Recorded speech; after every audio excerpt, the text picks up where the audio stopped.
Tous les matins, lorsque tu déposes ton bébé à la crèche ou chez la nounou ou à la garderie, il pleure, ça te déchire le cœur. Et tu te demandes en fait s'il n'y a pas quelque chose que tu pourrais faire pour éviter ces pleurs. Pas de panique, c'est exactement le sujet de la vidéo du jour. Alors avant de rentrer dans le vif du sujet, je me présente, je suis Elodie, je suis la créatrice de cette chaîne. Je poste ici tous les dimanches des vidéos qui sont là pour t'aider à avoir une relation sereine et apaisée avec ton bébé. N'hésite surtout pas à t'abonner pour recevoir toutes les notifications dès que je poste quelque chose de nouveau. Bon, on commence. Alors comment éviter les pleurs de ton bébé lorsque tu le déposes à la nounou ou à la garderie ou encore à la crèche? La première chose que je veux te demander, c'est: es-tu convaincu de ton choix? Es-tu convaincu que la structure, que la professionnelle que tu as choisie est la bonne? Ou, à l'inverse, tu es complètement stressé. À chaque fois que tu le laisses, tu te dis mais pourquoi est-ce que je le laisse? J'aimerais tellement garder avec moi. Sois honnête. Comment est-ce que tu te sens, toi, par rapport à cette séparation? Parce qu'en fait, c'est la clé. C'est clairement la première clé. Donc c'est ça qu'on doit voir en premier. Comment est-ce que tu te sens? Si tu te sens pas bien à l'idée de cette séparation, si tu n'as pas confiance en cette structure, eh bien en fait bébé va le sentir et ça va être très compliqué pour lui de te dire au revoir de manière sereine et apaisée alors qu'il sent que maman se dit j'ai pas envie de le laisser là, je le sens pas, j'ai pas envie de le laisser là. Tu vois ce que je veux dire? Donc clairement, il faut qu'on soit honnête là-dessus, il faut qu'on prenne le temps d'en parler à bébé parce que oui, parfois maman elle doit reprendre le travail, elle aurait aimé ne pas le faire et du coup elle est pas à l'aise avec l'idée de confier bébé. Eh bien on en parle à bébé, on lui dit que c'est pour ça, que peut-être qu'il ressent quelque chose mais que on sait qu'il est en sécurité.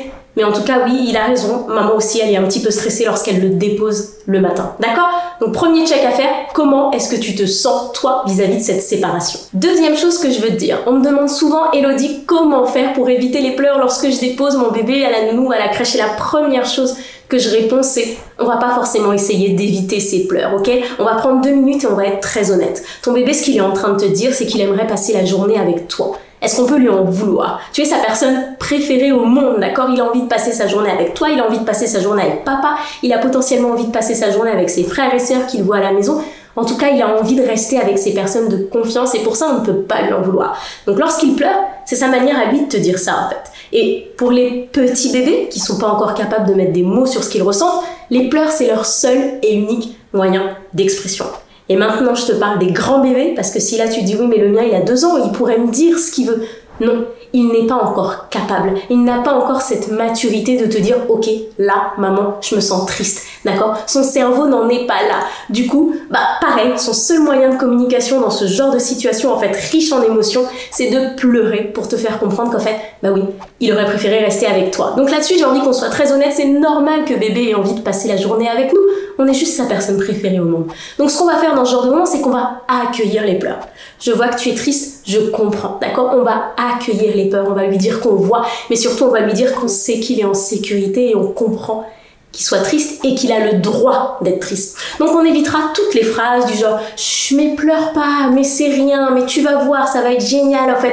On va éviter toutes ces phrases qui vont faire, qui va se dire « Ok, en fait, on me demande de taire mes émotions. » Donc je le répète, on va juste lui dire que c'est ok d'être triste et on va surtout lui rappeler qu'il est en sécurité et que maman a confiance dans l'environnement dans lequel elle le laisse. Alors maintenant, dernière chose que tu peux mettre en place lorsque tu déposes ton bébé à la crèche ou chez la nounou et qu'il se met à pleurer, c'est tout simplement de mettre en place un rituel du matin. Et si là tu te dis tout de suite, oui mais Léosie, moi j'en ai déjà un rituel du matin et ça marche pas. Ok, pas de problème, alors on va voir. Qu'est-ce que tu peux changer dans ce rituel du matin? Première chose, si ce rituel du matin ne fonctionne pas, est-ce que tu as laissé le temps à bébé de s'habituer à ce nouveau rituel? Donc on est sur un minimum de 2 semaines. Si tu l'as testé pendant 3 jours et que tu me dis que ça fonctionne pas, non, il faut continuer, d'accord? Répétition, répétition au lieu d'intensité, toujours. On va faire les choses avec beaucoup de répétitions plutôt que d'y aller à fond un jour et après de se dire bon en fait ça fonctionne pas, d'accord? Donc est-ce que tu as testé ce rituel plusieurs fois et donc pendant un minimum de 2 semaines? La deuxième chose en fait, c'est que ce rituel tu dois vraiment l'adapter à ton bébé, d'accord? Il doit être court certes, mais il doit être adapté à ton bébé. Donc on va prendre l'exemple d'un rituel pour un grand bébé. Il va falloir que ce rituel inclue du fun, il va falloir qu'il inclue du jeu, d'accord?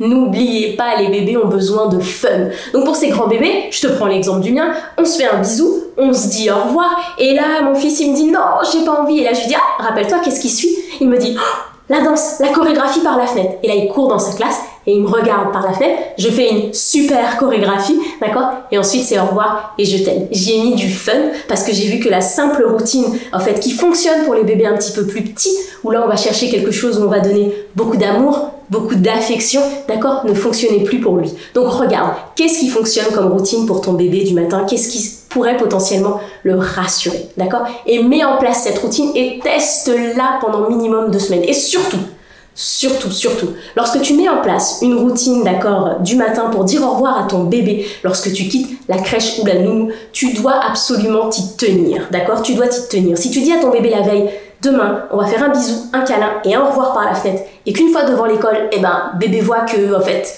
t'hésites, en fait, bébé, il va tout simplement se dire, ok, donc en fait, ici, on n'est pas en sécurité. Maman, elle hésite. Donc moi non plus, j'ai pas envie de partir. Tu vois, bébé, il va tout simplement suivre les signaux que tu lui envoies. D'accord? Donc si tu t'y tiens de manière régulière, tous les jours, tu fais la même routine, ça va commencer à s'ancrer dans le subconscient de bébé et les au revoir vont être de plus en plus faciles. Bon alors on récapitule. La première chose que tu vas faire, c'est tout simplement être très honnête avec toi-même et te demander comment est-ce que toi, tu te sens le matin lorsque tu déposes bébé. Comment est-ce que toi, tu te sentais avant ce premier jour, d'accord? Je veux pas que tu te dises, j'étais hyper en confiance, mais le fait de le voir pleurer, je suis pas en confiance. Non. Comment est-ce que tu te sens par rapport à cette structure, par rapport aux professionnels? Comment est-ce que tu te sens? Est-ce que tu es en confiance? Une fois que tu t'es posé cette question, la deuxième chose qu'on va vraiment faire, c'est on va accepter les pleurs et on va accueillir les émotions et on va lui dire que c'est ok, qu'il a le droit d'être triste parce qu'on sait qu'on est sa personne préférée. Et enfin, la troisième chose, tu vas mettre en place une super routine du matin pour dire au revoir à ton bébé qui va être du tonnerre et qui va lui correspondre et surtout que tu vas maintenir pendant un minimum de 2 semaines avant de voir si tu peux l'ajuster. Et tu vas surtout faire en sorte que cette routine elle corresponde à l'âge de ton bébé. Bon, je pense qu'on a fait le tour. J'espère que cette vidéo, elle va t'aider à avoir des au revoir avec ton bébé un petit peu plus apaisés. N'oublie pas, laisse à ton bébé le temps. Laisse-lui le temps de construire sa confiance envers les professionnels à qui tu le confies. Laisse-lui le temps de te montrer que, ok, maintenant, maman, ça va, d'accord, et fais-lui confiance. Bon, je te laisse ici et je te dis à très bientôt dans une nouvelle vidéo.